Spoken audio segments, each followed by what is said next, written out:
निश्चयाय मध्ये वंदा इच्छामि खमासो वंदे जामि जय निश्चयाय मध्ये वंदा सुराय सुख तप शरीर नियाबाद सुख संयम यात्रा मसालों के साथ खाना सादा जी इच्छा बात पानी नो लाभ देजो जी इच्छामि खमासो वंदे जामि जय निश्चयाय मध्ये वंदामि इच्छा कारण संधि से भगवान अभूठ्य अभियंतर रायम खामे हो इच्छम खामे मी रायम जंकिंग की बरपत्तम बत्ते पाणे वीणे वेयावच्चे आलावे सल्लावे उच्चासणे सम्मासणे अंतर्भाषाए उरी भाषाए जंकिंग की मध्यम वीणम परिणम शुभम वा बारम वा तुभ्ये जानम अहम न जानामि तस्मिच्छामि दोकड़म इच्छामि खमासो वंदे जामि जय निश्चयाय मध्ये वंदामि इच्छा कारण संदेश भगवान वायनात संदेश इच्छामि खमासो वंदे जामि जय निश्चयाय मध्ये वंदामि इच्छा कारण संदेश भगवान वायना लेसु इच्छामि खमासो वंदे जामि जय निश्चयाय मध्ये वंदामि इच्छारी भगवान पसाई करी वायना प्रसाद कराओ सोजी नमो हरिहंताणं नमो सिद्धाणं नमो आर्याणं नमो वज्रायाणं नमो लोहे सर्वसाहुणं एषु पञ्च नमोकारो सर्वभावपणासनो मंगलाणं च सर्वेसिं परमं हवै मंगलम् जय जगदेव जोड़ी वेयाणो जगगुरु जगानंदो जगनाहो जगवंदो जय जगप्रिया जय सुयाण प्रभु तीर्थयराणम पश्चिमो जय जय गुरुलोगाणम जय महपा महावीर वंदे मायसं महाभागं महावीरं महामुनि अमर नरराय मह्यं चरमतीर्थयरं विमर्शतीर्थस सर्वारिष्टप्रणाशाय सर्वाभीष्टार्थदायिने सर्वलब्धि निधानाय श्री गौतम स्वामिने नमः श्री सुधर्मा स्वामिने नमः अज्ञानतिमिरान्धानां ज्ञानाञ्जनशलाकया नेत्रमुन्मीलितं येन तस्मै श्री गुरवे नमः। उत्तरायण सूत्र आगम शास्त्र परमात्मा महावीर स्वामी भगवान की अंतिम देशना। इस अंतिम देशना के अंदर परमात्मा ने जगत के समस्त जीवों का परिचय कराया।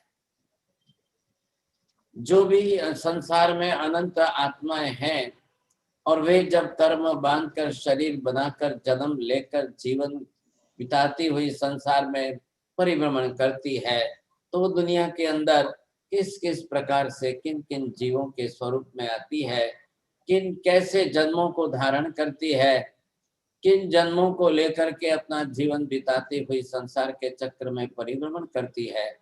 और ये बात और किसी की नहीं है, हमारी अपनी खुद की बात है। मैं स्वयं इस संसार के अंदर आया, मैंने भी संसार में आकर जन्म तो लिया, अपना शरीर तो बनाया, शरीर बनाकर मैंने जीवन जिया। अब मैं शरीर छोड़ करके संसार से विदाई लेकर चला भी जाऊंगा, फिर जाऊंगा, फिर जन्म लूंगा, फिर जीवन जीऊंगा, फिर मरूंगा, फिर दूसरा जन्म, फिर तीसरा जन्म, फिर चौथा जन्म। ये संसार चलता ही रहेगा। पूरे समस्त संसार के अनंत जीवों का संसार चलेगा, मेरा भी चलेगा। मैं भी इसी संसार के चक्र में परिभ्रमण करता ही रहूंगा। अब ये संसार मेरा कोई रोकने वाला नहीं है। ऐसी स्थिति के अंदर हम संसार के समस्त जीवों की विशेष विचारणा करते हैं। आखिर कितने जीव किस किस कक्षा के कैसे जीव, और इन सब के बारे में अगर जब हम विचार करें तो मेन रूप से जो है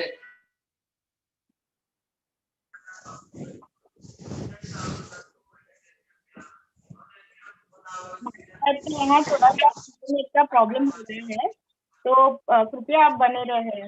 वो डोंगल से यूज कर रहे हैं, तो उसके वहाँ उसमें ना प्रॉपर बैंडविड्थ नहीं मिल रहा जूम क्लास के लिए। That's why we are trying.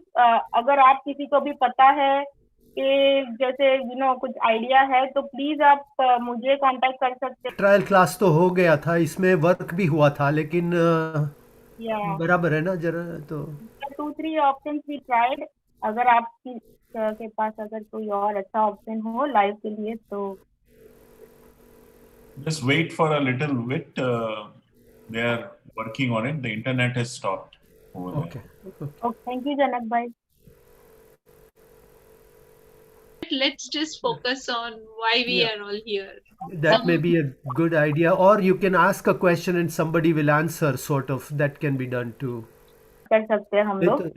You Yeah. can also put YouTube, one of the YouTube lectures of Maharaj Sahib. Yeah, I can do that. Just 1 second, hold on.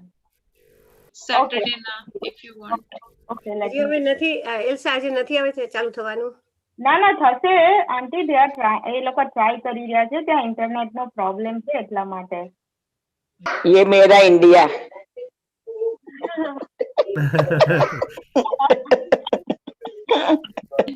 નહીં નહીં east and west India is best. Yes, yes, it ના is. પણ તો પણ ઇન્ડિયાના હિસાબે બી જો જ્યાં બી મહારાજ સાહેબ હતા તો બહુ સરસ આટલી બધી રિલાયબિલિટી હતી. It was very good. હા, exactly એટલે એલ્સાબેન તમારી અગર કંટ્રોલ હોય તો that is what I'm doing now. That is what I'm- આપણે છે ને એલ્સા એક સજેશન છે મારું. હા બોલો। આવી રીતે મારા સાહેબનું ન હોય ને ત્યારે આપણે કોઈ બી એક બુક રાખીએ એટલે એ બુક વાંચવાની અને એના માટે ડિસ્કસ કરવાનું. અમે અમારો જે મંગળવારનો સ્વાધ્યાય હોય છે ને અમે એક બુક વાંચીએ છીએ અને Okay. પછી એમાં બધા ક્વેશ્ચન એટલે કંઈ બી હોય ને કોઈને ક્વેશ્ચન તો ડિસ્કસ કરીએ કે એ રીતે કરીએ છીએ અમે. અચ્છા, આપણે એક બુક સિલેક્ટ કરવાની અને એ વાંચવાની જ્યારે મારા સાહેબ ન હોય ત્યારે. Now you have started so it will here. अब ये जो है कि जिस तरह से हमको ये ख्याल आ जाएगा जीव और पुद्गल, अब इन दोनों का जो एक्शन रिएक्शन जो है, जिस प्रकार का एक्शन रिएक्शन मतलब क्या है, कैसा है, ये कैसे दो एक साथ में जुड़ते मिलते हैं।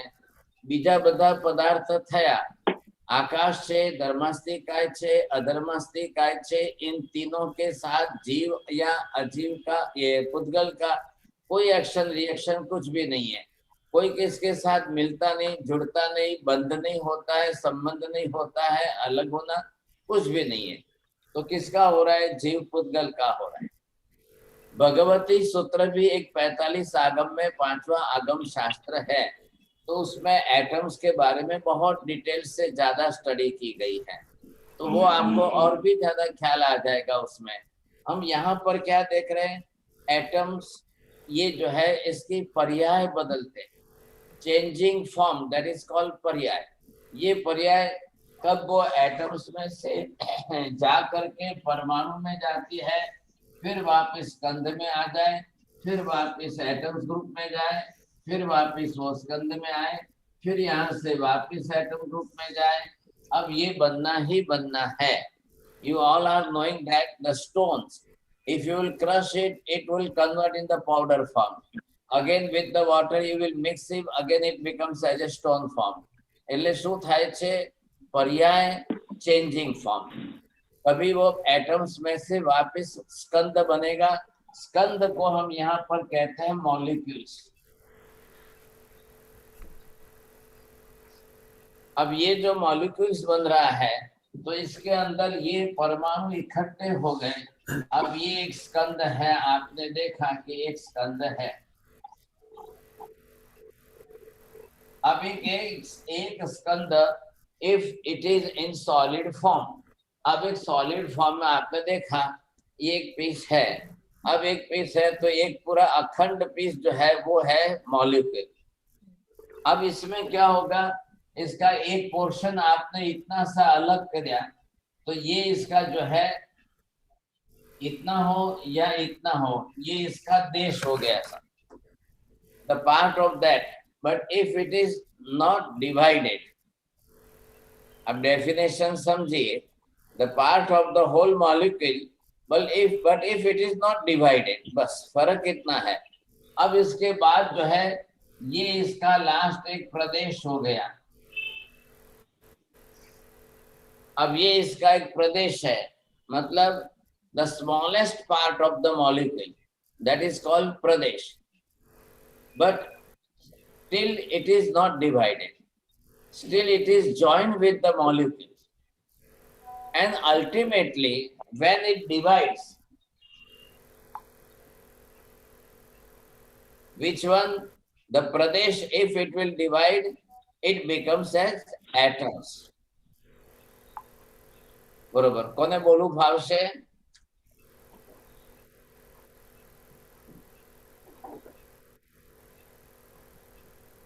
સાહેબ હું બોલું છું. हाँ बोलो, हाँ सरस। કંદ જે છે એ પરમાણુના બનેલા છે. ઘણા બધા પરમાણુ ભેગા થઈને એક સ્કંદ બને છે અને એનું એક નાનકડું ભાગ દેશ છે અને એનો સૌથી નાનામાં નાનો ઇનડિવાઇઝેબલ, એટલે જે એનાથી નાનું તમે કોઈ પણ ભાગ ના કરી શકો એ ભાગ પ્રદેશ છે. અને એ પ્રદેશ તમે અગર છૂટો કરો તો એ પાછું પરમાણુ બની જાય છે. બરોબર.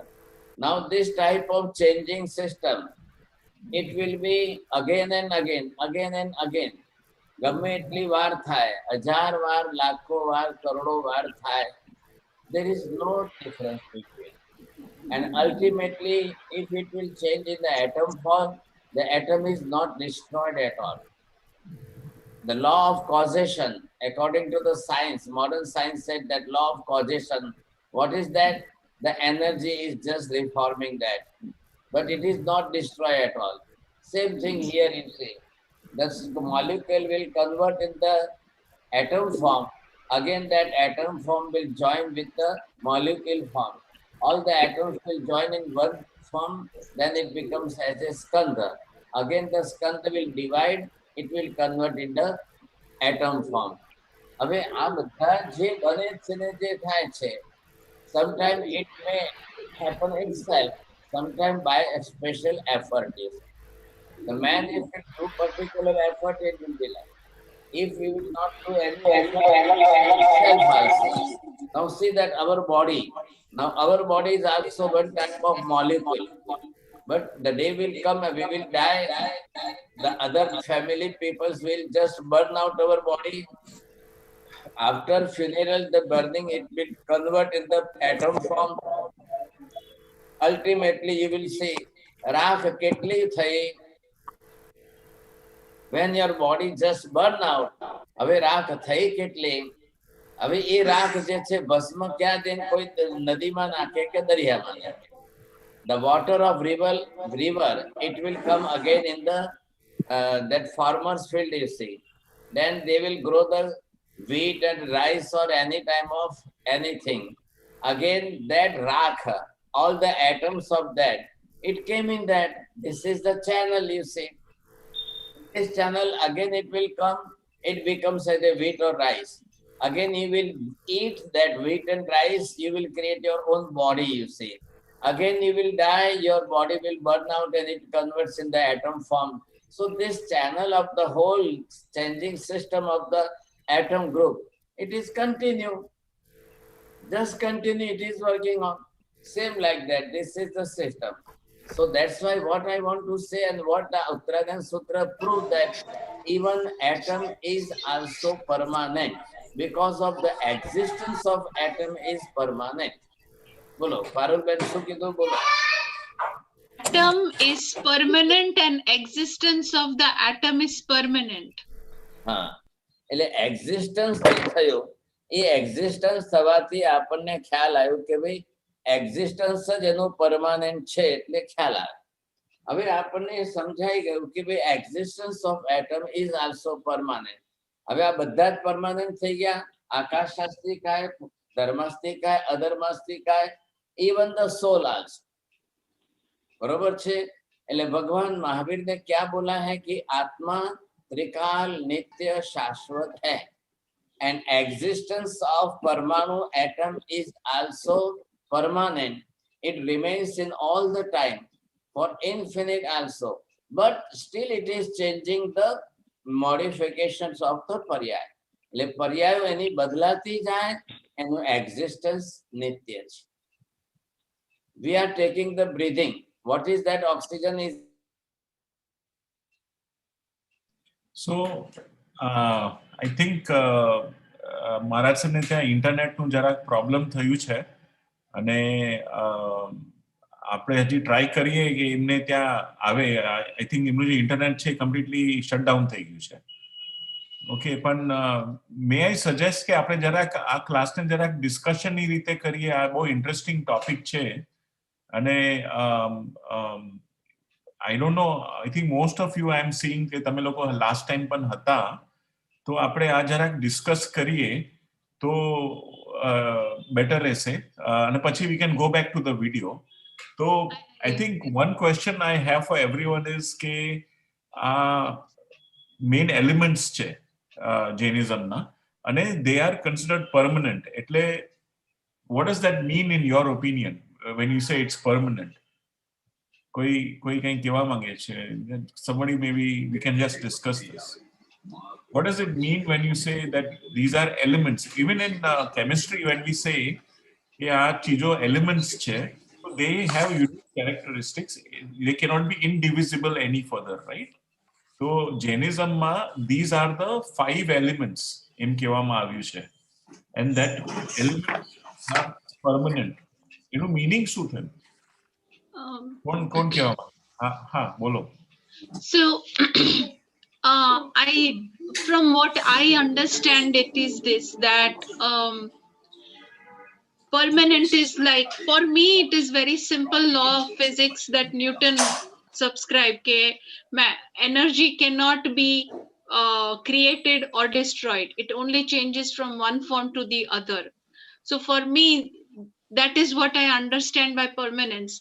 Like, me as a body will keep on changing, but the basic structure of the whole entity is still there.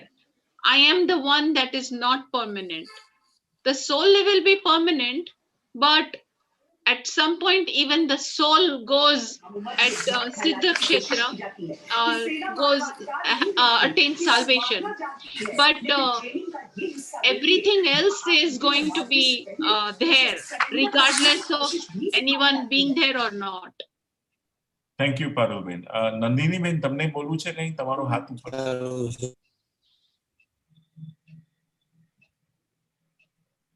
You are on mute, Nandiniben. One sec. Yeah, pranam badane. હા, પ્રણામ. Hello. Yeah. So the Mahavir Swami ભગવાને જેમ કીધું છે ઉપમેવા વેગમે, I don't know the exact word, 3 words આપ્યા છે જેનાથી ગંધર્વ ભગવાને આગળ રચ્યું. Nothing can be destroyed. It just changes the form. ઉપન્નેવા, દ્વેવા અને ધ્રુવેવા. હા, right. So આ 3 શબ્દથી જે મહાવીર સ્વામી ભગવાને છેલ્લે કીધું ને, એમનું કર્યું હતું દેશના આપી ત્યારે, પછી ગંધર્વ ભગવાને બધા 14 આપણા ગ્રંથો રચ્યા. So it is basically that nothing is destroyed. એમાંથી ફોર્મ્સ ચેન્જ થાય છે. હા, પણ એક જ ચીજ ચેન્જ નથી થતું, એ છે આત્મા. એ એકદમ પરમનન્ટ છે. બધી ચીજો કમ ટુગેધર એન્ડ હેલ્પ. એકચ્યુઅલી ઉદ્ગલ એ એવું તત્વ છે જેનાથી બધું ફોર્મ થાય છે. એનું જ ખાલી રૂપ છે અને બીજા જે 4 ચીજો છે એ અરૂપી છે. અને that is, in my opinion, મને તો બહુ ડિફિકલ્ટ પડે છે, કારણ કે આપણે બધું વિઝ્યુઅલાઇઝ કરવામાં આપણે કહેવાયેલા છીએ કે બધું દેખાય, આપણે કંઈ સમજાય એવી રીતે જ સમજી શકીએ. હવે બિલ્ડિંગ નીચે એનું ફાઉન્ડેશન છે એ તો કોઈને દેખાતું નથી, કારણ કે જમીન એના ઉપર બિલ્ડિંગ ઊભું છે. એવી રીતે આમ જે દેખાય seeing is believing આપણે બધા બોલતા હોઈએ છીએ ને હંમેશા, એટલે એના માટે આપણે આત્માનું વિચાર કરવાનું બહુ તકલીફ થાય છે, પણ એ સૌથી પરમનન્ટ અને અરૂપી ચીજ છે, ચેન્જ નથી થતી બધી ચીજો. એ ધર્માસ્તિકાય અને અધર્માસ્તિકાય. હા, ધર્માસ્તિકાય અને અધર્માસ્તિકાય પણ ચેન્જ નથી થતું. ના, એ આકાશાસ્તિકાય, ધર્માસ્તિકાય અને અધર્માસ્તિકાય 3. ભરત સાહેબ આવી ગયા. હા, હવે આપણે થોડોક જીવની વિચાર કરતા હતા. એટલે એક તરફ જે છે વનસ્પતિ વિજ્ઞાનના જીવ છે, આ બાજુ પ્રાણી વિજ્ઞાનના જીવો છે. विषय जो विभागों पाड़े छे, अब जीव के विषय में जो विभाजन करके यहाँ पर विशेषता जो दर्शाई है उस हिसाब से हम समझने की कोशिश करते हैं। तो उत्तराधीन सूत्र आगम शास्त्र है, संसार में कैसे कैसी भूमिका में कैसे कैसे जीव है। अब जब तक हम जीवों को ही नहीं समझेंगे, जीवों के अस्तित्व को स्वीकार नहीं करेंगे, अन्य जीव भी है, अन्य जीव भी हमारे जैसे ही है, हम भी उन जीवों के जैसे ही हैं। अब ये ख्याल कैसे आएगा, किस तरह से आएगा? या तो हम सब जीवों को स्वीकारें, हम सम्यक दर्शन की भूमिका में हैं, तो सबसे पहली बात है कि समस्त जीवों के अस्तित्व को स्वीकारना ही पड़ेगा। अब समस्त जीवों का अस्तित्व जो स्वीकारना है, तो जीव संसार में अपनी तरह से किस किस प्रकार के कैसे शरीर धारण करते हैं और कैसे शरीर धारण करके कौन सा जीव किस तरह से संसार में आता है। अब वो सबको अपने अपने कर्म से करता है, किसी को भी कोई ईश्वर किसी का शरीर नहीं बनाता है। ईश्वर को शरीर जब नहीं बनाना है तो सिर्फ जो है सब जीवों को अपना ही शरीर बनाना है, और सब जीवों के लिए अपने अपने कर्म तो है ही। तो जीव जो है वो अपने कर्मों के हिसाब से शरीर बनाएंगे, तो शरीर की रचना करेंगे। अब शरीर की रचना उनके किए हुए कर्म के हिसाब से चलेगी, और कर्म के हिसाब से चलेगी, उस हिसाब से जीव अपने शरीरों की रचना करते रहेंगे। और जैसे जैसे शरीरों की रचना करेंगे, अब उस हिसाब से उनको जन्म लेना, जीवन जीना, संसार के व्यवहार में चलना, और संसार के व्यवहार में चलते चलते चलते समस्त जीवों को अपना व्यवहार करना। अब ऐसी स्थिति के अंदर जीव संसार के अंदर जो है कैसे आएंगे, कैसे जन्मेंगे, कैसे जीवन जिएंगे, कैसे व्यवहार करेंगे, और जिस तरह से भी अपनी अपनी तरह से समस्त जीवों को जो अपना संसार, अपना व्यवहार जो जैसे भी चलाना है उस हिसाब से होगा। अंदर से चलता है, आखिर कैसे चलता है, क्यों चलता है? तो ये है कि जीव अपने कर्म सब मान करके आए, और अपने अपने कर्मों के हिसाब से संसार में सबको अपना अपना जीवन चलाना है। अब ऐसी स्थिति के अंदर सर्वप्रथम पहली कक्षा में जीव कहाँ रहता है? वनस्पति काय के अंदर निगोद की कक्षा में रहता है।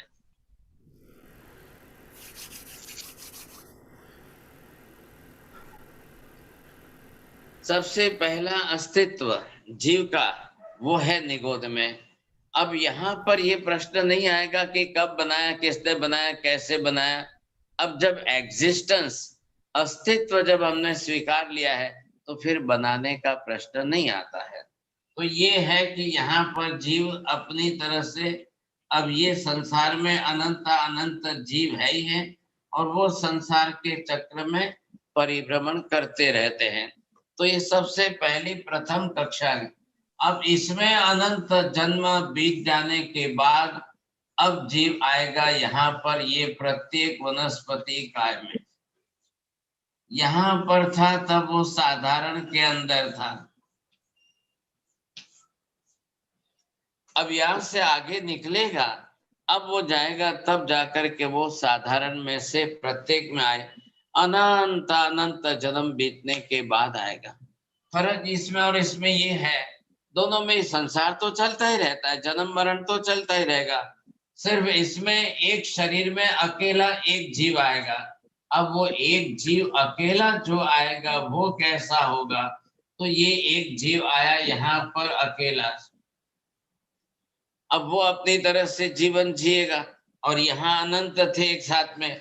अब इसके बाद ये आगे बढ़ते बढ़ते बढ़ते जाएगा, पृथ्वी काय में, अब काय में, तेव काय में, वायु काय में। अब वहां से उसका क्रम चलेगा, वो जाएगा फिर वापिस ये सारा एकेंद्रिय के अनंत भव उसको पूरे करने, और एकेंद्रिय के अनंत भव पूरे होने के बाद अब वो वहां से चल करके दो इंद्रिय, फिर बाद में दो इंद्रिय में असंख्य भव बिताए, फिर तीन इंद्रिय में असंख्य भव बिताए, फिर चौरेंद्रिय में असंख्य बिताए, फिर पंचेंद्रिय में आएगा। अब जब पंचेंद्रिय में आएगा तब वहां पर असंख्य भव नहीं है। उसके बाद अब भव बिताएगा लेकिन जाकर गति बदलता जाएगा, फिर जन्म बीतेगा, फिर गति बदलेगा, फिर जन्म बीतेगा, फिर गति बदलेगा। अब ये यहाँ पर विभाजन करके जीवों के बारे में पूरी विशेष जानकारी हमको ये दी कि अब ये जीव किसमें किस तरह से जाए।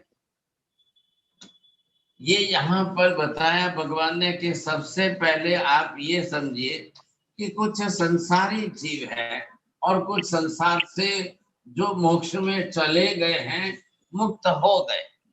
अब इस दो में फर्क क्या समझ में आएगा आपको? ये संसारी जीव जो संसार के चक्र में परिभ्रमण कर रहे हैं, और ये कौन हो गए? जो यहाँ से मोक्ष में चले गए और मोक्ष में जाकर के जो सिद्ध शिला पर सेट हो गए, वो यहाँ पर जो है मुक्त जीव है। जिसको अब आप मुक्त कहते हैं वही जो है वो सिद्ध आत्मा। तो पहले यहाँ पर दो विभाग कर दिए, सिद्ध जीव, संसारी जीव। क्या फर्क है दो के अंदर? थोड़ा सा आप दो के बीच में होमवर्क करेंगे। Only just to write down 10 points. 10 points में क्या लिखेंगे आप? एक एक जन्म मरण चल रहा है, और इधर एक पॉइंट में क्या लिखेंगे? जन्म भी नहीं और मरण भी नहीं। न जन्म होता है न मृत्यु होती है, दोनों ही नहीं है, दोनों से वंचित है। नंबर 2, जब जन्म मरण होगा तो शरीर धारण करना अनिवार्य है। नंबर 2, यहाँ पर कैसे रहते हैं? अशरीरी रहते हैं। नंबर 3, यहाँ पर क्या रहते हैं? किसी न किसी गति, चारों गतियों में परिभ्रमण करते रहना है। तो यहाँ पर आते आते क्या हो गया? अब कोई गति ही नहीं है, अब बिल्कुल गति के बाहर जीव है। अब यहाँ पर है तो क्या है? मन वचन काया के तीनों योग है। यहाँ क्या हो गया? जीव अयोगी है। अयोगी का मतलब क्या हुआ? अब मन भी नहीं है, वचन भी नहीं है, काया भी नहीं है, कुछ भी नहीं है। अब तीनों योग उसके बंद हो गए, दरवाजे ही बंद हो गए सब। अब इसमें से जीव बाहर निकल गया। अब आप इसमें से और कैसे सोचेंगे? ये सुखी भी है, दुखी भी है। अब दोनों कक्षा का है, और यहाँ पर जो है कोई सुख और दुख। जैसे मैंने अभी आपको ये कितने 4-5 पॉइंट बताए। अब आप कौन कौन होमवर्क करेंगे? आप 15-20 पॉइंट लिखेंगे। विजय भाई you are on mute. And मारा साहब देखाતું નથી। દેખાતું નથી, પણ યા વી આર અને હોમવર્ક કરીને મેં લખ્યા છે, તમે 15-20 હોમવર્ક કરીને એ પાઠ છે તમે કરી શકો। અવાજમાં થોડો પ્રોબ્લેમ છે મહારાજ સાહેબજી। ને બે ડિવાઇસ ચાલુ ના રાખશો તો પ્રોપર આ ચાલે છે, જે રેડમી છે ને તે ચાલે છે પ્રોપર। તો એટલે આપણે અહીંયા શું પ્રયત્ન કર્યો છે? આ સંસારી જીવ છે અને આ સિદ્ધ જીવ છે। આ બેની વચ્ચે તફાવત જોવાનો છે। સંસારી કોને કહેવો, સિદ્ધ કોને કહેવો, એ બેની વચ્ચેનો તફાવત જોવાનો છે। એનાથી આપણને સમજમાં આવી જવું જોઈએ। मतलब हम कौन है? हमारे जैसे संसार में सब संसारी जीव है, तो जो संसार के अंदर रहने वाले वो तो संसारी रहेंगे। अब वो संसारी है तो उनको मोक्ष प्राप्त करने की दिशा में आगे बढ़ना है, उनको सिद्धत्व प्राप्त करने की भूमिका तैयार करनी है, नहीं तो संभावना ही नहीं है। अब यहाँ से हम यहाँ जाएंगे तो दो के अंदर अंतर क्या है? अब आपको ये सोचना है कि ये ज्यादा अच्छा है कि ये ज्यादा अच्छा है। यहाँ की भूमिका में हम रहे तो ये भूमिका हमारी जो है वही आपको पसंद है।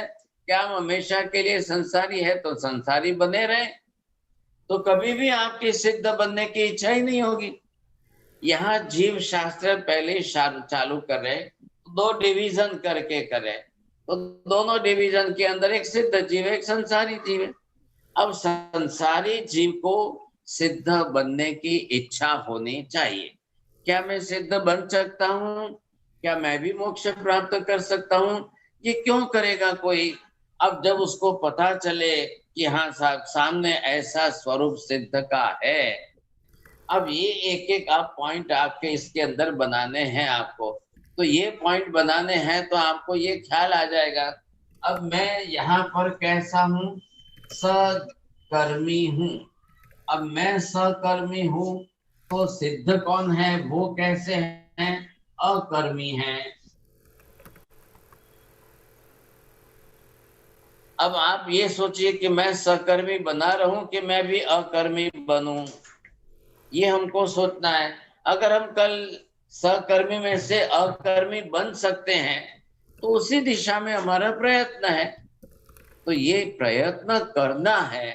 अगर इस दिशा में से आगे चले गए हम और ये प्रयत्न कर ले तो बहुत बड़ी बात हो जाएगी, नहीं तो बड़ा मुश्किल है काम।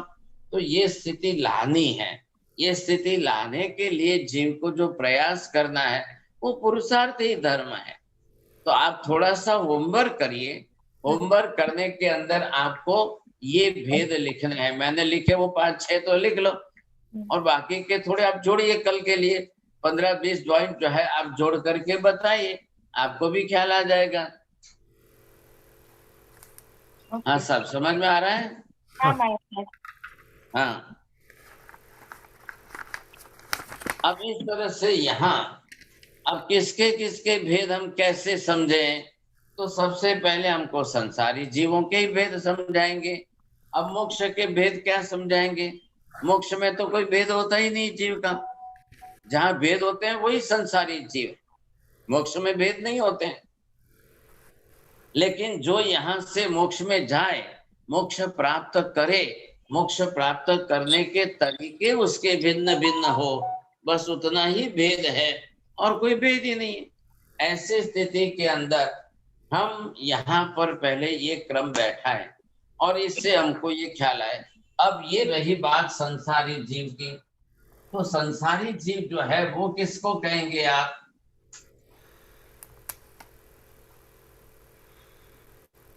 अब ये जो हमने देखा यहाँ पर संसारी जीव जो है,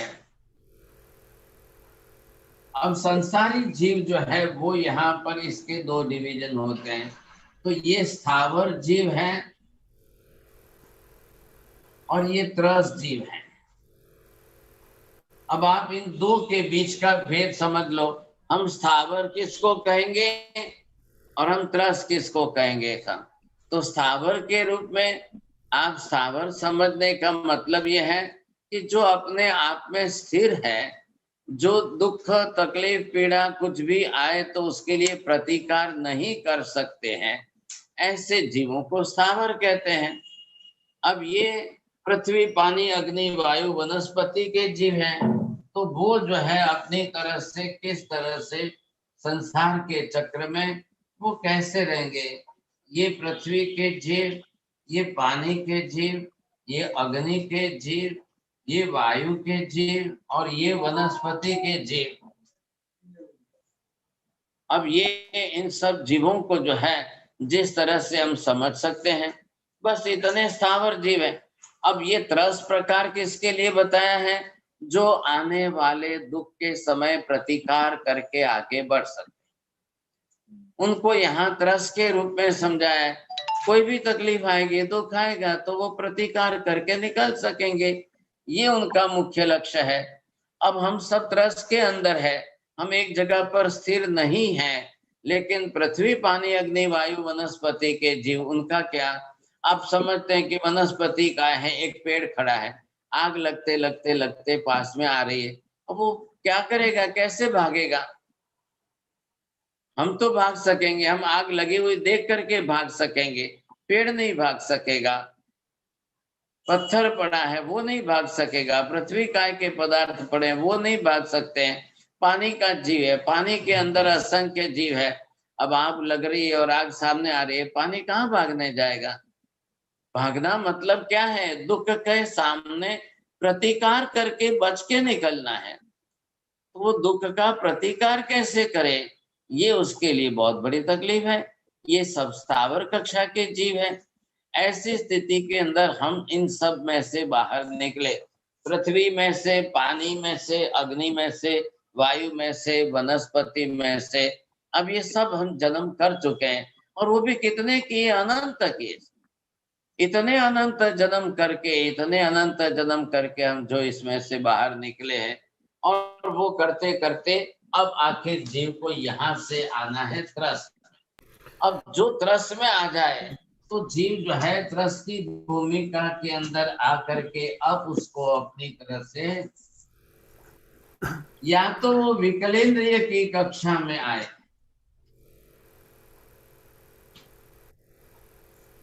और या फिर इसमें से आगे चल करके पंचेंद्रिय की कक्षा में आए। अब महावीर स्वामी ने ऐसे नाम यहाँ पर क्यों दिए हैं, तो ये बताया कि जीव का विकास एक एक इंद्रिय के आगे बढ़ने से ही होता है। एक इंद्रिय मिली, उसके बाद दूसरी मिली, तीसरी मिले, तो एक इंद्रिय से दूसरी इंद्रिय मिलना ये जीव के लिए संसार में बहुत बड़ा डेवलपमेंट है, बहुत बड़ा विकास है उसका। इतने अनंत जन्म बीतने के बाद जीव को एक इंद्रिय से दूसरी इंद्रिय मिली, तब जाकर के वो दो इंद्रिय वाला बना है। दो इंद्रिय में इतने असंख्य भव बिताने के बाद बड़ी मुश्किल से आकर उसको तीसरी इंद्रिय मिलती है, तब तीन इंद्रिय वाला बनता है। और तीन इंद्रिय के अंदर, तीन इंद्रिय में इतने असंख्य जन्म बिताए। अब आप जानते हो तीन इंद्रिय के अंदर वो जो जन्म करेगा वो बेचारा कीड़ी मचीटी मकोड़े वगैरह बन करके ऐसे जन्म करेगा। अब उसके हिसाब से उसको भव करना है, जन्म लेवे, जीवन जिए, मरे, फिर जाकर के उसी में, फिर जाकर के उसी में, उसको कहते हैं स्वकाय स्थिति। अब वो उसमें असंख्य जन्म बिता करके बड़ी मुश्किल से चौरेंद्रिय में, चार इंद्रिय वाले भूमिका में आ जाए। आप ये मत समझिए कि एक इंद्रिय में से दूसरी इंद्रिय में इमीडिएट तुरंत आ जाएगा। एक ही भव किया, एक इंद्रिय में दूसरी इंद्रिय में दूसरा भव, तीसरी इंद्रिय में तीसरा भव, तो क्या इसका मतलब पांच इंद्रिय में पांच भव करके जीव मोक्ष में चला जाएगा? जी नहीं, ऐसा भी नहीं होता है, बहुत मुश्किल है साहब। पंचेंद्रिय में आने के लिए भी इस जीव को इतने अनंत जन्म बीत गए। तब मैंने अभी आपको बताया एक इंद्रिय की भूमिका पृथ्वी, पानी, अग्नि, वायु, वनस्पति में ही जीव को अनंत जन्म बिताने पड़े। महाराज साहब और जी, इतने अनंत जन्म और जन्म मरण बिताने, कैसे होते हैं ये पानी में? पानी कैसे जन्मता है और मरता है? पानी एक शरीर है, काया, और उसके अंदर जीव आएगा, जन्म लेगा, जीवन जिएगा। अब आपने बॉईल कर दिया तो मर जाएगा। आपने उसके अंदर स्विमिंग पूल में आप स्नान करने गए, आपके स्पर्श से मरेगा। है तो एक ही इंद्रिय है, स्पर्श इंद्रिय का ही अनुभव है उसको, तो स्पर्श करते वो तो मर जाएगा, समझे कि नहीं? नहीं, वो तो अब वो पानी के सहन तो नहीं जीव की करेगा। बात है, लेकिन पानी जो जीव है, पानी भी एक जीव है ना। तो पानी की काया तो समुद्र भी है, इस नदी भी है और नल में भी है। तो वो मरता कैसे है और जन्मता कैसे है? आघात प्रत्याघात से मृत्यु होगी। एक ही उसको स्पर्श इंद्रिय एक ही इतनी ही है, और एक स्पर्श इंद्रिय पर ही उसको जीवन जीना है। अब कोई ना कोई आघात प्रत्याघात होगा कि नहीं होगा?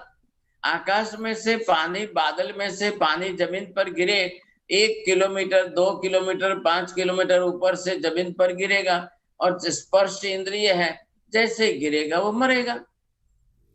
तो अब फिर वो अचित हो गए। मृत्यु हो गई, लेकिन उसका कर्म पूरा नहीं हुआ है, स्वकाय स्थिति का कर्म पूरा नहीं हुआ है। फिर जाकर नदी नाले में उत्पन्न हो जाएगा। अब नदी नाले में से पानी लाकर किसी ने, अपने फार्मर ने, अपने किसान ने खेत में डाल दिया, वो पानी मिट्टी में एब्जॉर्ब हो गया, वहां खत्म हो गया। वहां से वापस मरेगा जाके समुद्र में। अब समुद्र के अंदर भी विस्फोट होते हैं, समुद्र के अंदर भी बहुत कुछ होते हैं, वहां मर जाएगा। वहां मरेगा तो फिर नदी में जन्मेगा, फिर कहीं कुएं में जा करके मरे।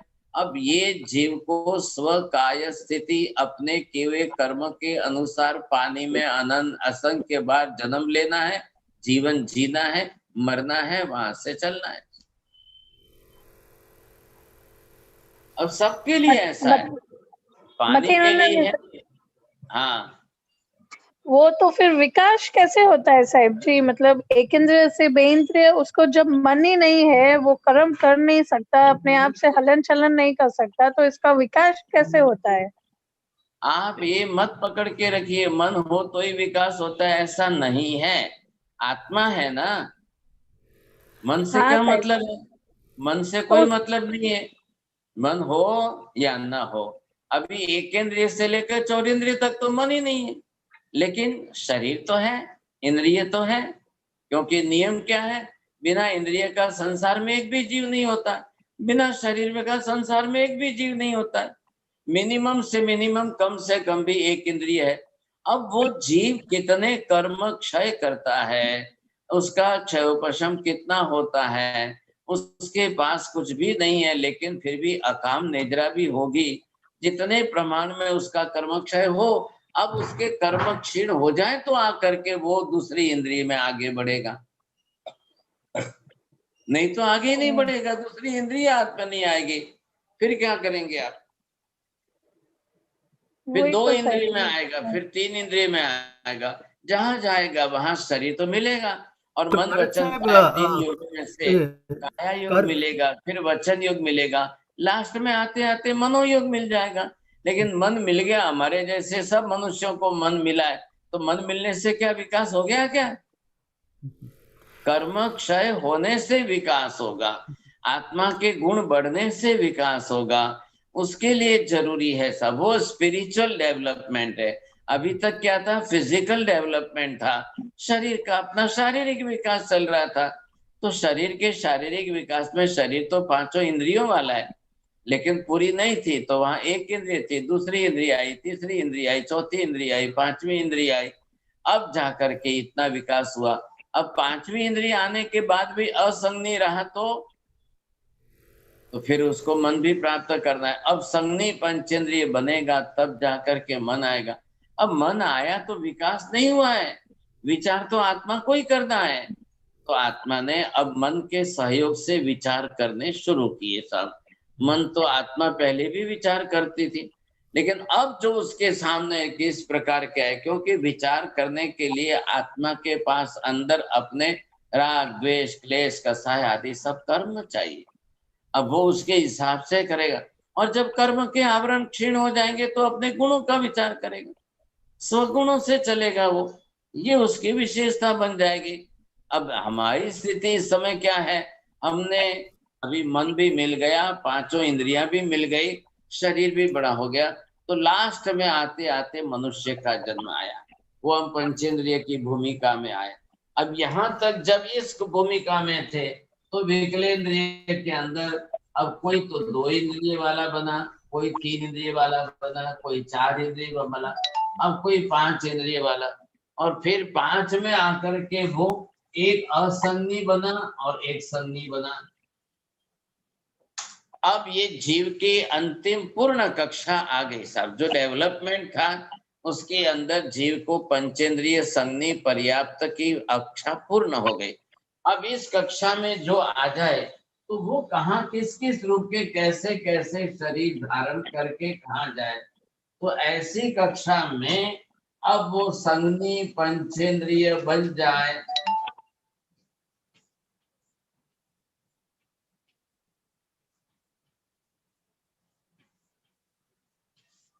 अब ये जीव जाकर के चारों गतियों के अंदर है।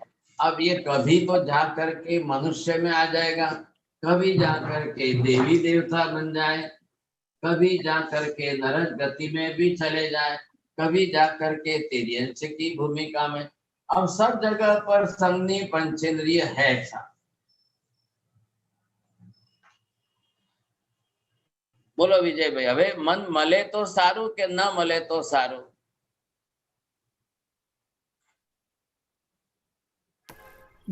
મળે અવાજ આવે તો સંભળાય છે? હા, મળે તો સારું, તો થોડી કર્મ નિર્જરા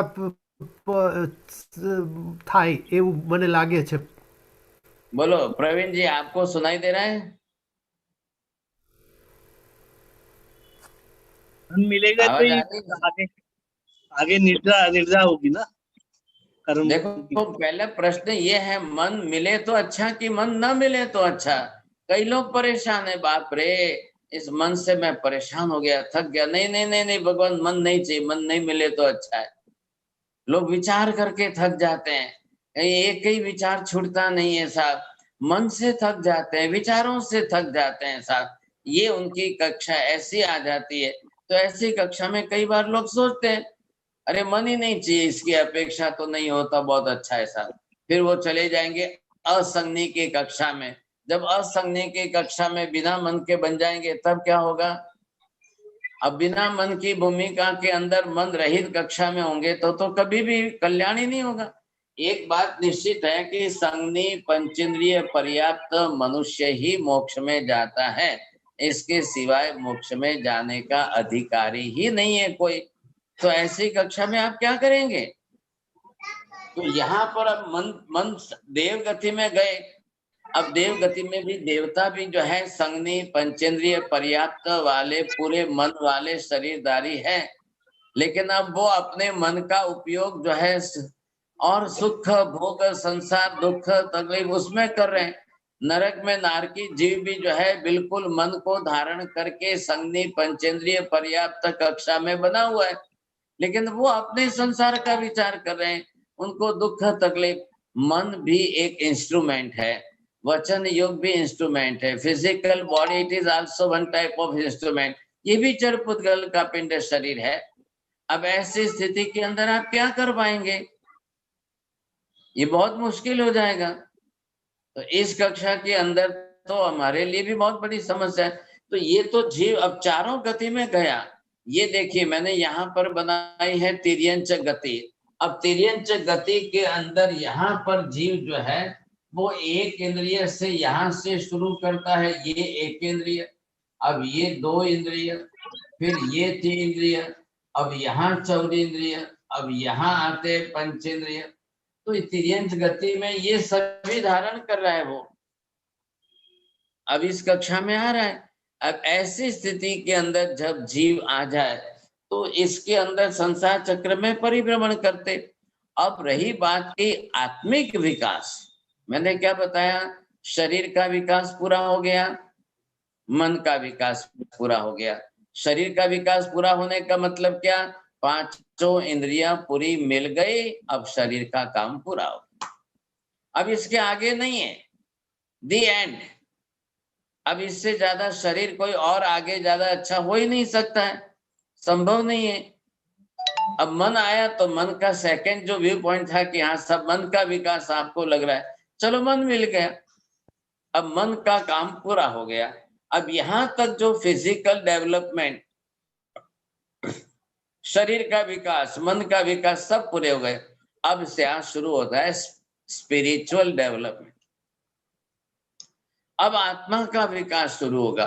जब आत्मा का विकास होगा तो आत्मा विकसित होकर के कहाँ कैसे आगे बढ़ रही है, अब आत्मा के विकास के बारे में सोचेंगे तब आपको ज्यादा ख्याल आ जाएगा। हाँ साहब, अब मेरी आत्मा ज्ञान दर्शन आदि आत्म गुणों में विकसित हो रही है। अब आपको ये समझ में आएगा, नहीं तो नहीं आएगा, समझे कि नहीं? હવે ચાલુ થયું છે, એમાં વોઇસ જાય એમ છે, પેલામાં નથી એટલે કહું છું, વોઇસ નું કરી દે તો દેખાશે, આ મોબાઈલમાં ચાલે છે।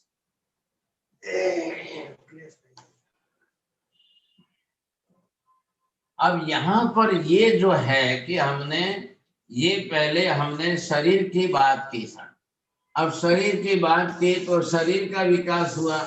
अब क्या हुआ इसके अंदर, ये हमारी पांचों इंद्रियां तैयार हुई।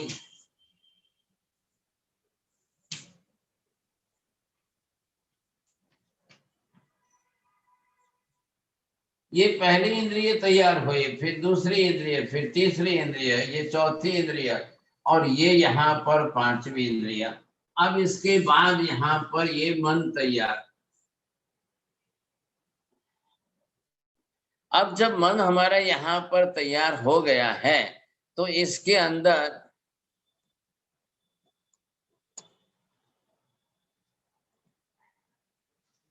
अब मन तैयार हो गया है, पांचों इंद्रियों का विकास हो गया। अब आपको क्या विकास साधना है आगे? अब आत्मा के विकास की बात करिए साहब। अब यहाँ पर हम आए तो यहाँ हमको सबसे पहले जो है ये ज्ञान दर्शन के गुण है, अब इनका विकास करना है, ये सबसे बड़ी बात है।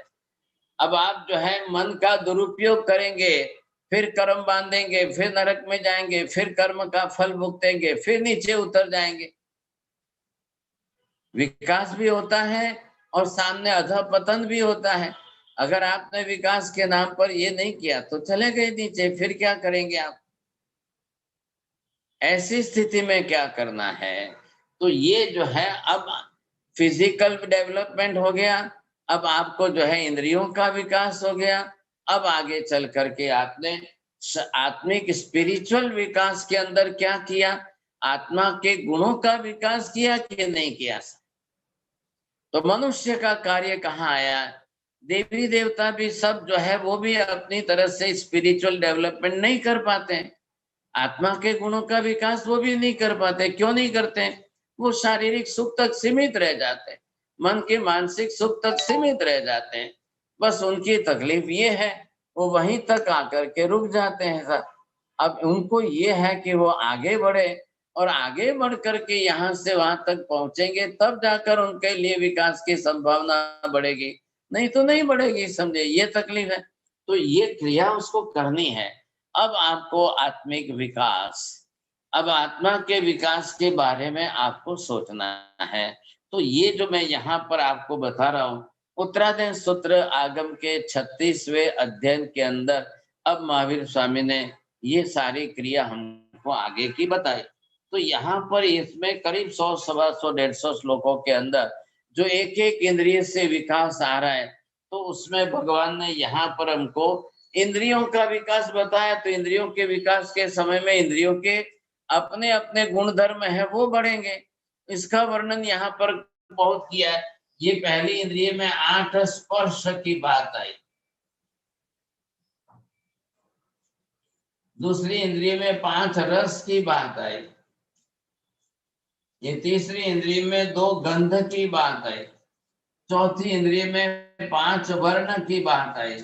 अब यहाँ से इसमें छठी इंद्रिय के अंदर जो है ये आ गए 3 प्रकार की ध्वनि। अब ये आप इस तरह से जो है जो विकास हो रहा है, अब वो विकास यहाँ पर कैसा हुआ? ये 23 विषय बन गए। अब इसके बाद ये है मन आता है। मन के लिए कोई कलर, वर्ण, गंध, रस, स्पर्श, अन्य किसी की बात नहीं आ रही। तो मन के साथ क्या आ रहा है? अब मन के साथ आत्मा की बात है, ये जोड़िए पहले इसके साथ। मैंने आपको पहले भी समझाया है, मन विचार करता है कि मन के द्वारा आत्मा विचार करती है?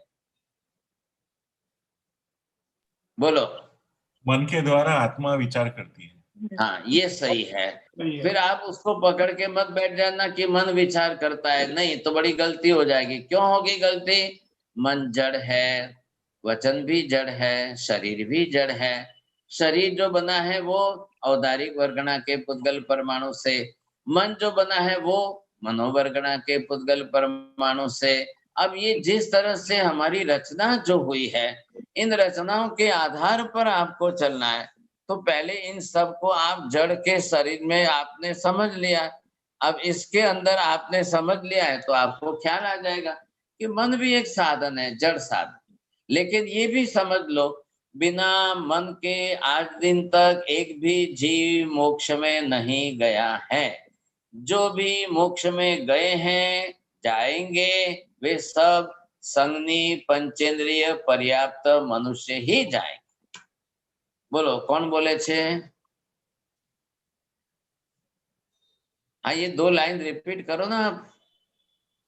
बिना मन के कोई भी मोक्ष नहीं जा सकता, और जो भी मोक्ष जाएगा वो संगी पंचेंद्रिय ही मोक्ष जा सकते हैं। हाँ, હવે બોલો, તમારે મોક્ષ મન જેવું છે? તમારે મન જોઈએ કે ના જોઈએ? જોઈએ. ના જોઈએ તો કાઢી નાખો. કાઢી શકો એમ છો? પર્યાપ્ત જીવ જાશે. પર્યાપ્ત સંઘની પંચેન્દ્રિય પર્યાપ્ત બોલો. संगनी पंचेंद्रिय. संघनी पंचेंद्रिय पर्याप्त, जिसको पर्याप्त है मतलब क्या? पर्याप्त का मतलब क्या है कि बीच में मरा नहीं है, 6 पर्याप्तियां पूरी की है, लेकिन मन भी पूर्ण कर लिया है, शरीर भी बना लिया, इंद्रियां भी बन गई, सब कुछ हो गया। अब उसको आगे क्या करना है? तो ये क्रमशः फिजिकल डेवलपमेंट है, वो तो हम कर लेते हैं। सवाल किस बात का है कि हम मन का जो विकास करना है वो नहीं कर पा रहे हैं, आत्मा के गुणों का विकास जो करना है वो नहीं कर पाते हैं, और वो नहीं करेंगे तो कर्म के आवरण बने रहेंगे। आप पहले इधर देखिए, आपको ख्याल आएगा कर्म क्या है, कर्म किस पर है। ये ज्ञान गुण है, इस पर कर्म है। ये दर्शन गुण है, इस पर कर्म है। ये चारित्र गुण है, इस पर कर्म है। ये सब आत्मा पर लगे हुए कर्म है। अब यहाँ पर हमको सही विकास का मतलब क्या समझना है? आपको सही विकास का सीधा तात्पर्य ये कि आप अपने गुणों का विकास करिए। आत्मिक गुणों का विकास करना ये अनिवार्य है। आत्मिक गुणों का विकास नहीं किया तो फिर कुछ भी नहीं होगा। आत्मा गुणों का विकास करना है, अगर वो विकास ही नहीं हुआ तो कैसे होगा? फिर हम तो अभी ये लक्ष्य ही केंद्रित नहीं कर रहे हैं। इस लक्ष्य को केंद्रित नहीं किया तो स्थिति हमारी उसी प्रकार की रहेगी। तो ये पहले हमको स्पष्ट कर लेना है कि भाई आत्मा गुणों का विकास साधना है और आत्मा गुणों के विकास के हेतु बना करके चलना है। अब यहाँ तक आ गए। अब धर्म यहाँ आवश्यक है। जहां तक खाली इंद्रियों के विषय थे वहां तक कुछ भी नहीं था। जब तक खाली आपको वचन योग का था उसमें भी नहीं था, मनोयोग में भी नहीं था। अब हम आप पर लक्षित बनते हैं, हे भगवंत अब मैं कर्म क्षय करने के लिए धर्म करूंगा। धर्म क्या है? कर्म क्षय करने का पुरुषार्थ है, उपाय है। अब वो लक्ष्य हमारा बना कि नहीं बना?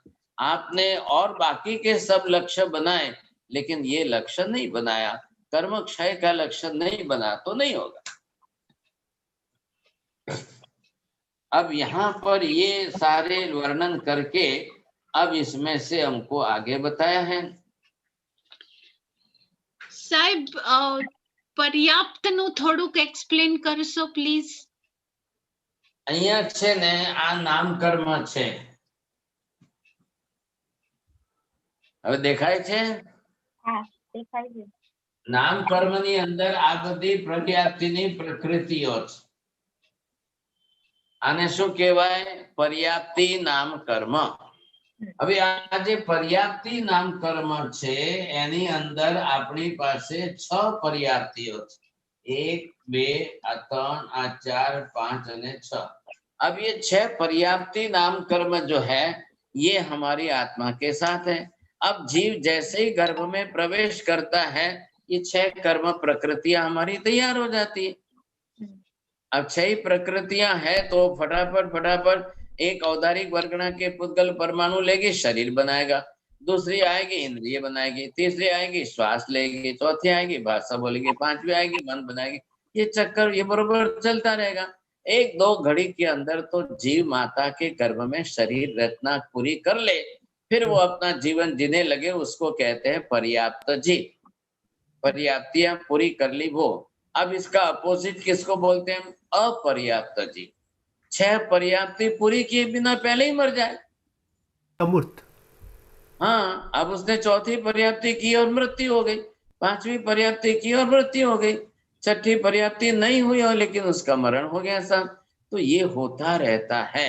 संसार में अनंत जीव है, अनंत ही जीव आते हैं, अब वो मरते हैं। स्त्री पुरुष का शरीर संबंध होता है तो फिर मेल बॉडी में से जो स्पर्म्स निकलते हैं वो स्पर्म जो है वो तो लाखों करोड़ों की संख्या में, अब वो सब नष्ट हो जाएंगे, सब मरेंगे। कोई एक ही विरला जीव जा करके जो ओवम को है वो फर्टिलाइज करेगा तो करेगा, नहीं तो नहीं, खत्म हो जाएंगे सब। तो ये चक्र चलता ही रहता है। अब ये चक्र चलता रहता है तो जीव आते हैं, जन्म लेते हैं, जीवन जीते हैं, मरते हैं, चले जाते हैं। अब क्या करना है इसका? तो ये पर्याप्तियां तो उसको पूरी करनी है। अब आज हम सक्सेस हो गए इसमें, हमने 6 पर्याप्तियां पूरी कर ली, हमने मन भी बना लिया, 9.5 महीने भी घर में भी बिता दिए, हमने जन्म भी ले लिया, हम संसार के व्यवहार में भी आ गए, हमको आज 5, 25, 50, 100 वर्ष भी हो गए। तो ये तो हमारा जो है विशेष रूप का कार्य, ये करते करते आज हम यहाँ तक पहुंच पाए हैं। ऐसी कक्षा के अंदर जब यहाँ तक हम आ चुके हैं, अब हमको आगे स्पिरिचुअल डेवलपमेंट, आत्मिक विकास, और वो कैसे होगा? कर्म क्षय करने से होगा, नहीं तो नहीं होगा। अब ये जब आपको कर्म क्षय करना है, और ऐसे कर्म क्षय करने से आपको जो मोक्ष प्राप्त करना है, ये आत्मिक विकास है। वो विकास तो हमने बहुत कर लिया, अनंत बार कर लिया, क्योंकि बीते हुए भूतकाल में हमने अनंत बार मनुष्य जन्म धारण किया है, अनंत बार हमने संगनी पंचेंद्रिय पर्याप्त पना धारण किया है, अनंत बार तो हम स्वर्ग में जाकर देवी देवता बनकर आए, अनंत बार तो हम नरक में जाकर नारकी बन करके भी आ गए। ये सब हमने अनंत बार कर लिया है, लेकिन ये नहीं किया था आत्म गुणों का विकास। हमने शरीर को जो है वहीं तक रखा, शरीर तक हम सीमित रहे, आत्मिक विकास तक नहीं पहुंचे। इसका परिणाम आया कि हम फिर से रिपीट गए, फिर वापस नीचे भी गिरे, पंचेंद्रिय पर्याय से और नीचे गिरे, चौरेंद्रिय में गए, तेंद्रिय में गए, शायद डायरेक्ट एक केंद्रीय में गए, फिर नीचे गिरे, फिर वापस चक्कर चला। तो ये तो होता ही रहेगा, बचेंगे कैसे, निकलेंगे कैसे बाहर? तो ये अब आगे जो करना है कि हम कर्मों का क्षय कैसे करें और आत्मा के लिए पुरुषार्थ करके आत्म गुणों को प्रकट करते हुए कैसे आगे बढ़े, वो है हमारा असली विकास जो है। ये मैं यहाँ पर रुकता हूँ थोड़ा, मैंने काफी बात की है। अब यहाँ के श्लोक यहाँ चल रहे हैं, वो अच्छी अगली दिशा बदल रहे हैं विषय की, और ऐसे दिशा बदलते हुए करीब 100-150 श्लोक के बाद जो है ये आपको अलग ही स्वरूप बताएंगे, समझेंगे। हाँ बोलिए। सवाल हाँ, છે हाँ बोलो बोलो। સાહેબ, આ ઇન્દ્રિય જે હોય એ हाँ, રૂપી હોય કે અરૂપી હોય? ઇન્દ્રિયો રૂપી છે કાકા, પૂતગલ પદાર્થની બનેલી છે અને બધાને હા. વર્ણ ગંધ રસ સ્પર્શ છે, માટે રૂપી છે. તો મન એ શું છે? એ અરૂપી ચીજ છે કે એ રૂપી મન ચીજ છે? પણ રૂપી જ છે, મનોવર્ગણાના પૂતગલ પરમાણુ માંથી બનેલી છે. આઠે 8 વર્ગણા પૂતગલની પર્યાયો છે, બધા પૂતગલ પરમાણુઓ માંથી સમૂહ માંથી બનેલી છે, એ બધી રૂપી છે પણ સૂક્ષ્મ છે. એટલે પછી તમે રૂપી હોવાથી દ્રષ્ટિગોચર નથી થતી, આંખે નથી દેખાતી, કેમ નથી દેખાતી? તો આ કારણ છે એમ. બરાબર. અને હા. અને આ જે કાન ધ્વનિ એ સૌથી છેલ્લી ઇન્દ્રિય કેમ છે? જરાક ઇન્ટરેસ્ટિંગ લાગ્યું એ. હા પણ એટલે એક પછી આ ક્રમ જે આવ્યો કે નહીં, તમે જાઓ સાંભળવા માટે, એટલે લાસ્ટ पंचेंद्रिय આવી, अब आप सुन सकोगे, वहां तक जो है एक एक इंद्रिय का विषय है। अब आप इसको उल्टा कर दो कि पहले ये आवे दूसरी ये आवे, ऐसा नहीं है। ये है संसार का क्रम, जीव इसी तरह से चलते हैं ना। हाँ. हर जीवों को विकास इसी तरह से होता है। एक पहले चमड़ी आ गई, फिर रसना जीभ आ गई, खाने पीने का काम हो गया, नाक आ गया सूंघने का काम, अब चक्षु इंद्रिय देखने का काम, लास्ट में सुनने का काम। बिना पंचेंद्रिय के तो कोई मोक्ष में ही नहीं जा सकता है। 5वीं इंद्रिय है ना श्रवण इंद्रिय, अब इसी का तो उपयोग हो रहा है। आप नहीं देखते हो फिर भी कहाँ बैठे सुन तो रहे हो, कोई कहाँ है कोई कहाँ है, तो ये किस लिए है? इंद्रियों का काम आत्मा तक ज्ञान पहुंचाने का है। बाहर जो पदार्थ है, बाहर के विषय है, बाहर की वस्तु है, उन सब का ज्ञान लाकर आत्मा तक पहुंचाने का है। નહીં સાહેબ, એ તો સમજ્યા. આ ક્લાસિફિકેશનમાં સાંભળવાનું સૌથી છેલ્લે કેમ આવ્યું એ વિચાર પછી એ સાંભળવાનું છેલ્લે જ આવે કાકા, પહેલે ક્રમથી ના આવે. ઊંધી ઇન્દ્રિયનો ક્રમ નથી ને, એટલે એવી રીતે કેમ ગોઠવણ છે એ જરા મને વિચાર આવતો હતો, બીજું કઈ નહીં. હવે બીજું તો એના સિવાય તો બીજું કોઈ કારણ ઉત્તર નથી. સાહેબજી, I know why, because આ છે ને આખું જે ઓર્ગેનાઇઝેશન છે, it is against our development. કારણ કે જો પહેલા સાંભળ્યું હોત, પહેલા કાનનું સાંભળવાનું મળત તો ભગવાનની મળત, આપણને દેશના સાંભળવા મળત, અને we could have gone to moksha, but we had to go around the whole circus. That's why we have first સ્પર્શ અને then ખાવાનું. હજી પંચેન્દ્રિયમાં આવ્યા તો બી ખાવાનું છૂટતું નથી. એટલે આ બધું છે ને against the whole, it's going against the tide actually. ક્યાંથી કાઢ્યું તમે આ બધું? ક્યાંથી વિચારો? કોઈ નવું કોઈ આગમ શોધી લાયા છો કે શું છે? પણ કેટલું ડિફિકલ્ટ છે આટલું બધું. એના કરતા પહેલા સીધું કાન આપી દીધું હોત તો it would have been so easy. પણ આપવાની વાત જ ક્યાં આવી? કોને આપવાનું છે ને કોણ આપે?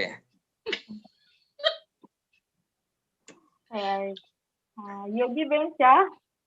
હા બોલો. મથેનમ વંદામી મહારાજ સાહેબ, ક્લેરિટી જોતી હતી કે આપણે કર્મ વર્ગના અને પૂતગલ વર્ગના લાસ્ટ ટાઈમ સમજેલા, અને આપે કીધેલું કે બ્લાઇન્ડ હોય કે ડેફ હોય તો પણ એ કર્મ વર્ગના લે છે, પણ દર્શનાવર્ણીય અને જ્ઞાનાવર્ણીયના લીધે એ આવરણ થઈ જાય છે એનું. પણ પછી આઈ હર્ડ ઇન યોર કર્મ ફિલોસોફી કે વનસ્પતિ હોય તો એ ભાષા અને મનોવર્ગના લેતા નથી કર્મ વર્ગના, કારણ કે એમની કર્મ પ્રકૃતિ નથી. તો it like looks like little bit disconnect for me. એટલે મને સમજાવો ને જરા કે જ્યારે માણસ બ્લાઇન્ડ હોય કે ડેફ હોય તો એ કર્મ પ્રકૃતિ પ્રમાણે એ કર્મ વર્ગ એના વર્ગના નહીં લે, પૂતગલ પરમાણુ કે લે, અને જ્ઞાનાવર્ણીય દર્શનાવર્ણીયના લીધે એ નથી બોલી શકતા કે જોઈ શકતા. તો કાર્બન વર્ગણાનું જ બનેલું છે જ્ઞાનાવર્ણીય દર્શનાવર્ણીય કર્મ. કાર્બન વર્ગના બધાને લેવાની કમ્પલસરી છે. આઈ અન્ડરસ્ટેન્ડ ધેટ, પણ એ કર્મ પ્રકૃતિના લીધે લેતા જ નથી કે લઈને આ આવરણના લીધે જોઈ નથી શકતા ને કર્મ પ્રકૃતિ પ્રમાણે એમને કાર્બન વર્ગના લીધી ત્યારે જ તો શરીર બન્યું, ત્યારે જ તો જે છે ડમ્બ એન્ડ ડીપ બન્યા છે, નહીતર ક્યાંથી બના? હવે ડમ્બ એન્ડ ડીપ બની ગયા એટલે હવે એમને શું છે, જેટલું હોય એટલું, પણ હવે એમને વર્ગણાઓ તો છે જ, ભાષા વર્ગણા છે, પણ ઓબ્સ્ટ્રક્શન વચ્ચે આવે છે.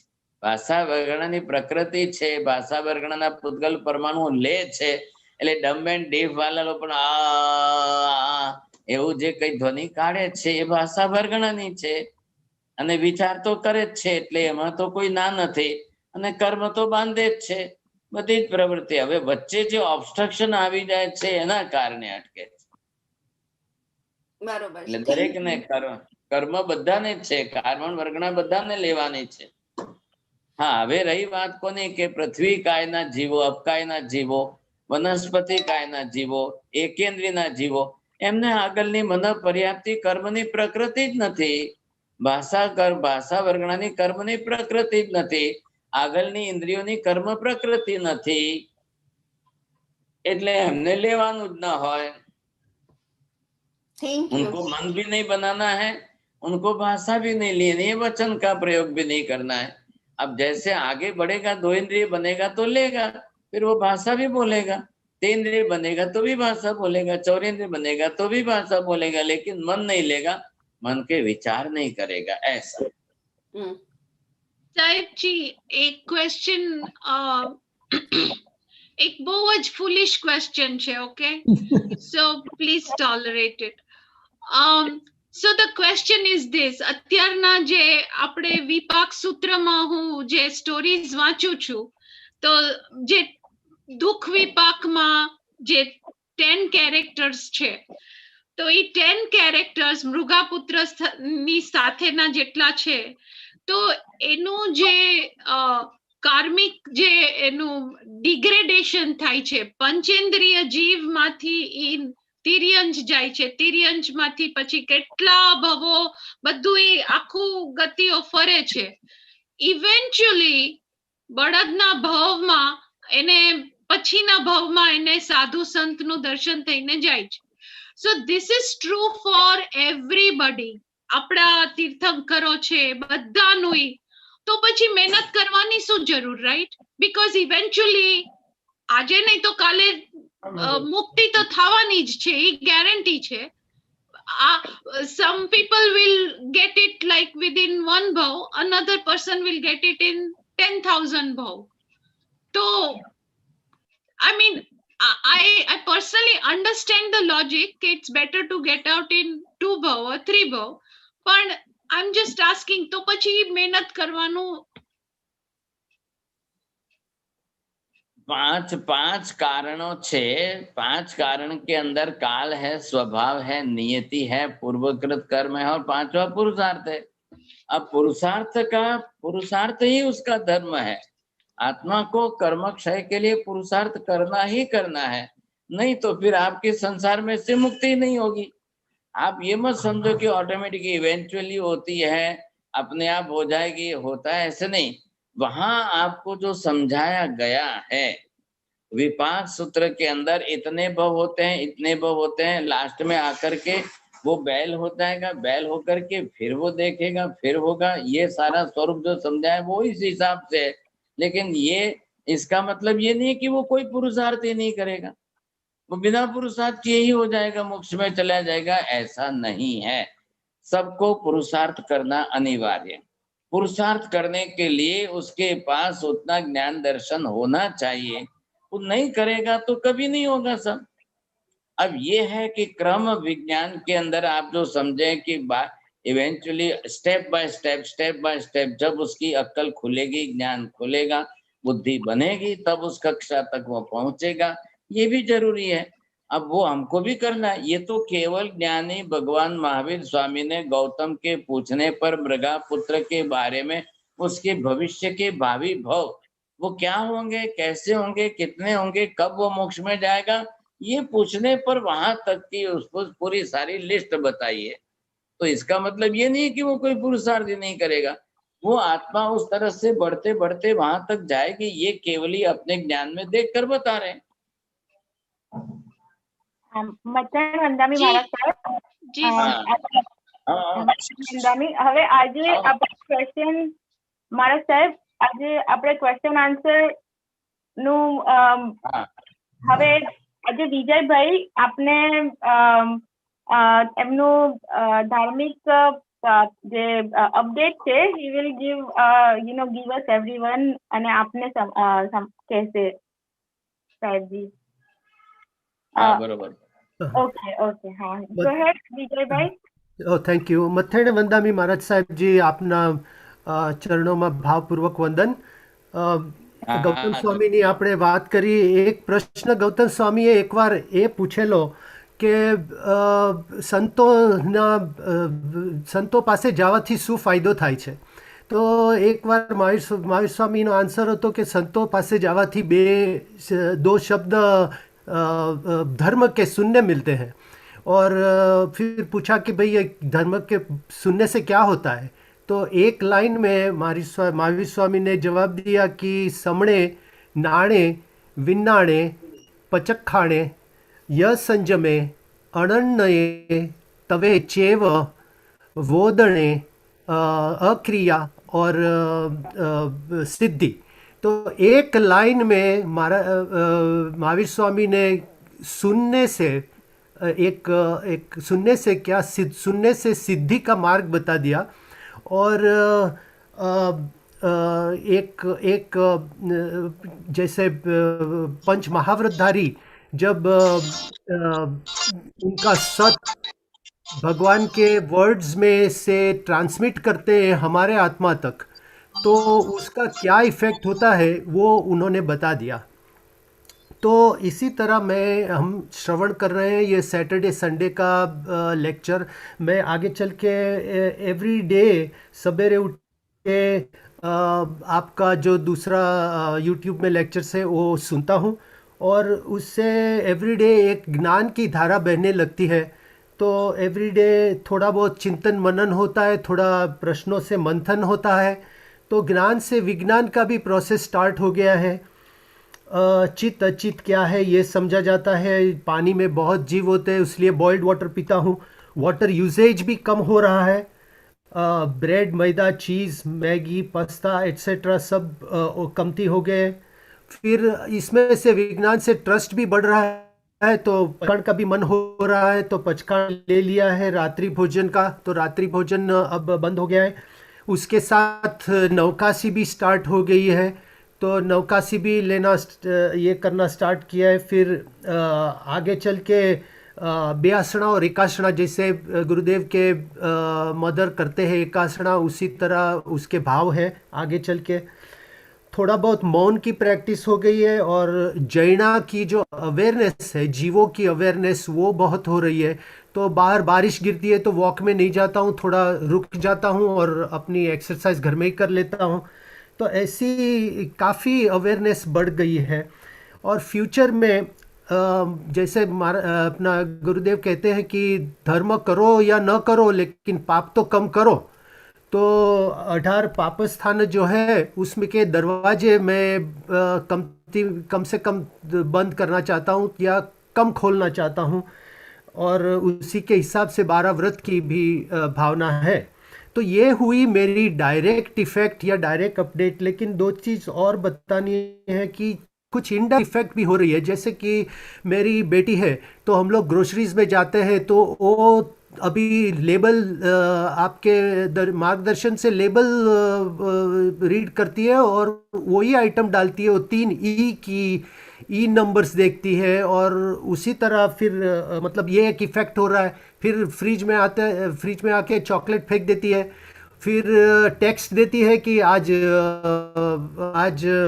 ये व्रत है और वो व्रत है, तो हरी चीज़ नहीं खानी है। तो ये भी एक थोड़ा सा प्रेशर आता है इनडायरेक्ट, तो चेंजेस आने लगते हैं उसी तरह।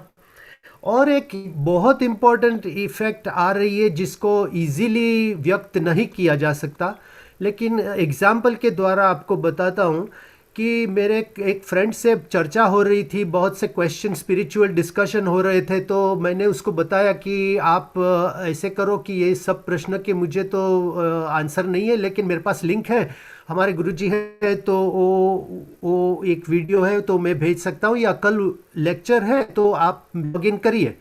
तो मैंने उसको लिंक भेजी, उसने लॉगिन की। तो आपका जो सैटरडे का लेक्चर था लास्ट टाइम का, तो उसमें उसके हर क्वेश्चन आंसर हो गए। एवरीथिंग ही हैड आस्क्ड वो सब आपने बोर्ड पे दिखाया था। तो ये कैसे हुआ, ये कोई एक्सप्लेनेशन नहीं होता इसका। इसी तरह मेरे जीवन में पास्ट में काफ़ी इवेंट्स हुए हैं, तो काफ़ी इवेंट्स में अभी इतनी गहरी इंसाइट आ रही है कि ये इंसिडेंट क्यों हुए, वो इंसिडेंट क्यों है।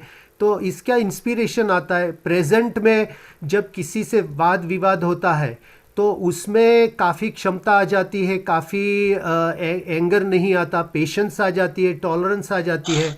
तो ऐसी कई चीज़ें होती है।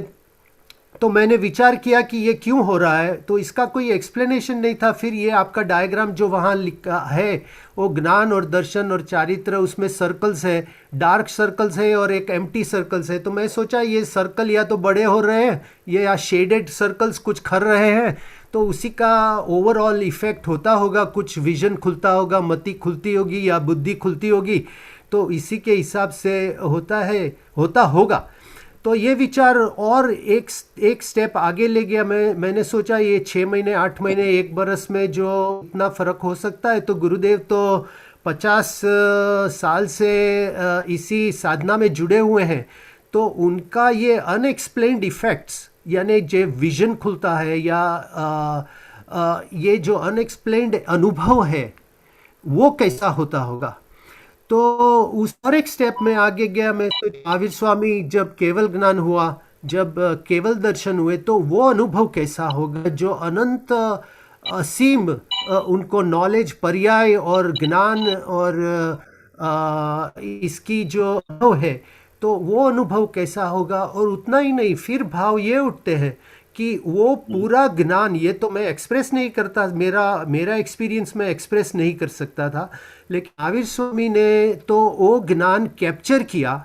वो दर्शन जो अनंत और असीम दर्शन है, उसको, ज्ञान को कैप्चर करके हमें देव गुरु धर्म की चैनल से आज 2500 वर्ष के बाद भी यहाँ आ रहा है। ज्ञान की जो धारा है वो हमें मिल रही है और 21,000 बरस तक वो आगे चल के जाने वाली है।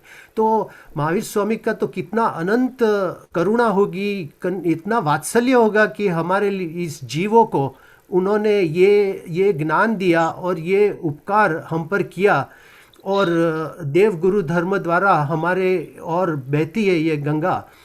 तो गुरुदेव आपकी बहुत कृपा है। जब ऐसे कहा जाता है देव और गुरु जब सामने खड़े होते हैं तो बलहारी गुरु आपकी कि महावीर दियो दिखाए कि ये नहीं तो हमें ये ज्ञान तो था, लेकिन हमारी और हमारी तक कैसे आया।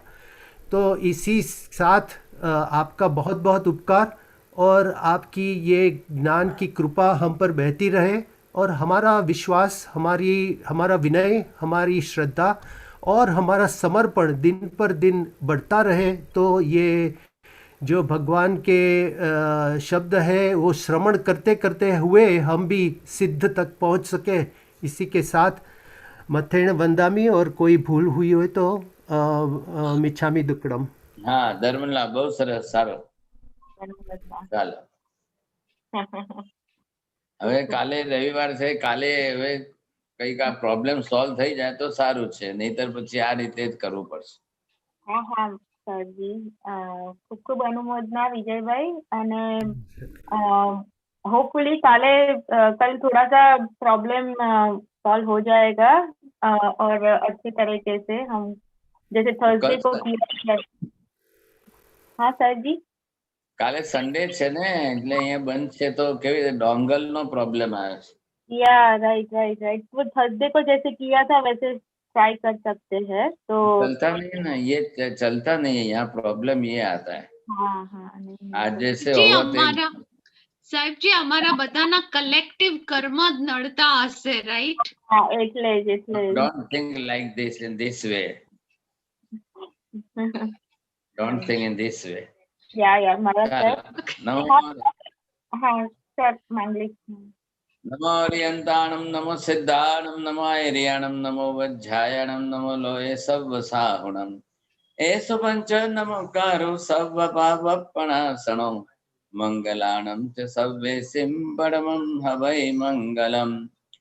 मंगलं भगवान् वीरो, मंगलं गौतम प्रभु, मंगलं स्थूलिभद्राद्या जैन धर्मोऽस्तु मंगलम्।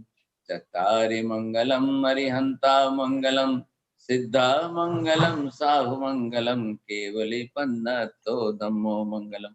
चत्तारि लोकोत्तमा अरिहन्ता लोकोत्तमा, सिद्धा लोकोत्तमा साहु लोकोत्तमा, केवली पन्नतो धम्मो लोकोत्तमा। चत्तारि शरणं भवज्जामि, अरिहन्ते शरणं भवज्जामि, सिद्धे शरणं भवज्जामि, साहु शरणं भवज्जामि, केवली पन्नतं धम्मं शरणं भवज्जामि। सर्वमंगल मांगल्यं सर्वकल्याणकारणं, प्रधानं सर्वधर्माणां, जैनं जयति शासनम। धर्मला બધાને આશીર્વાદ. વંદામી ત્રિકાલ વંદના મહારાજ.